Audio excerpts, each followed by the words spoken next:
Okay, let's talk about the youth for a while. How about these children in the Nebraska case? Paul Benassi, one of 4 children who refused to recant his signed statement, there were 80 children came forward in that case, said that he was part of an organized child kidnapping ring when he was 10, 11, 12 years old. He was used as a decoy to attract other children in public locations, parks, malls and so forth, over to the car, and the adults would grab them and throw them in the car. Reader's Digest, July 1982, more than 100,000 children disappear every year and are never heard from again. I'm not talking about runaway teenagers. I'm talking about 2, 3, 4, 5, 6-year-old kids.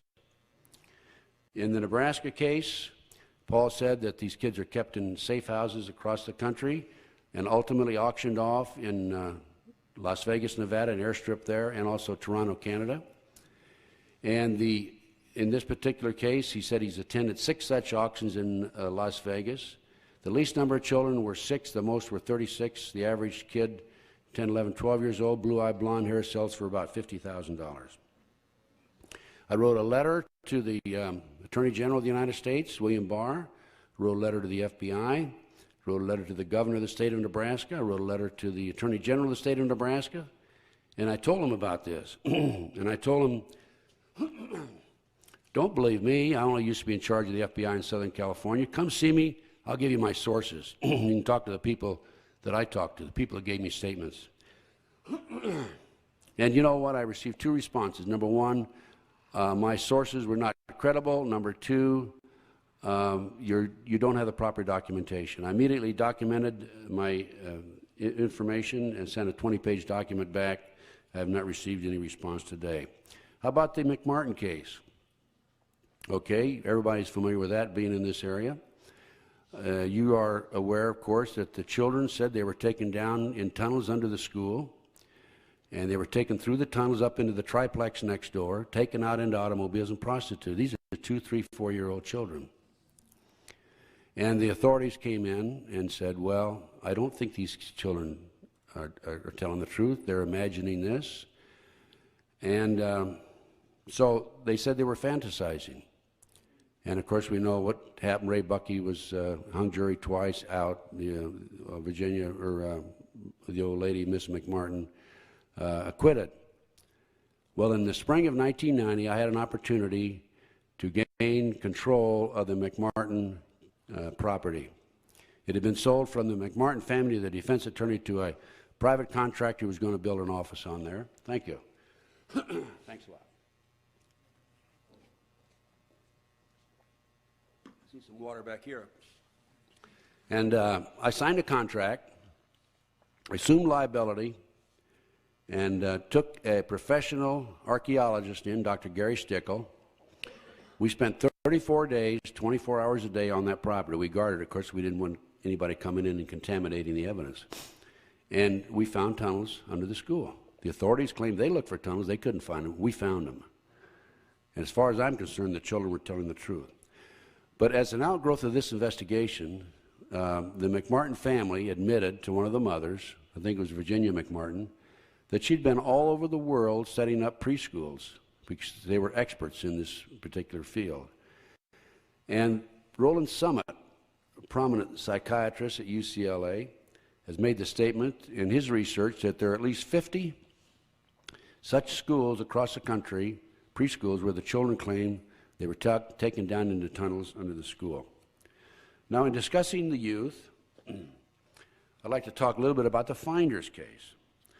I was able to gain access to an official Department of Treasury investigation, customs investigation, and I have it in front of me right now.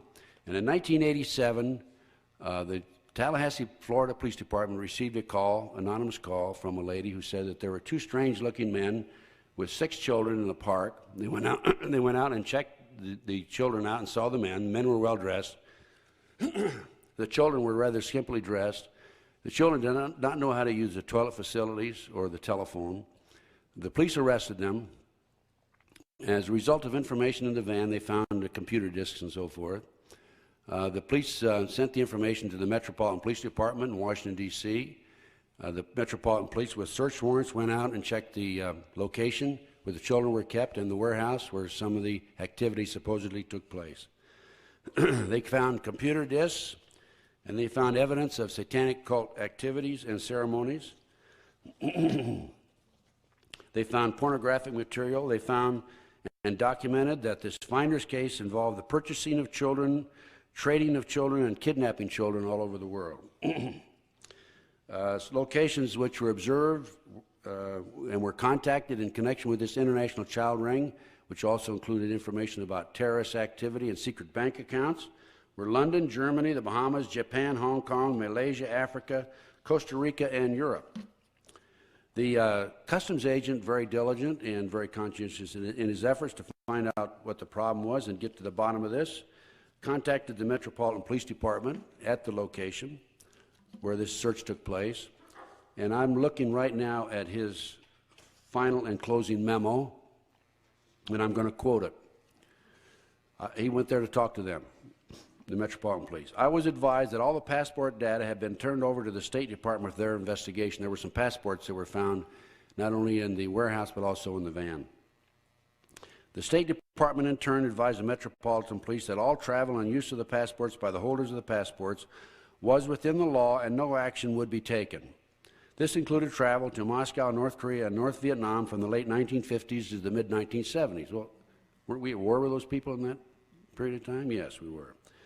The individual further advised me of circumstances which indicated that the investigation into the activity of the finders had become a, quote, CIA internal matter, end quote. The Metropolitan Police Department report has been classified secret and was not available for review. I was advised that the FBI had withdrawn from the investigation several weeks prior and that FBI Foreign Counterintelligence Division, that's headquarters, had directed the Metropolitan Police Department not to advise the FBI Washington Field Office of anything that had transpired. No further information will be available. No further action will be taken. By the way, the founder of the finders in my research, aside from this memo, is a CIA agent.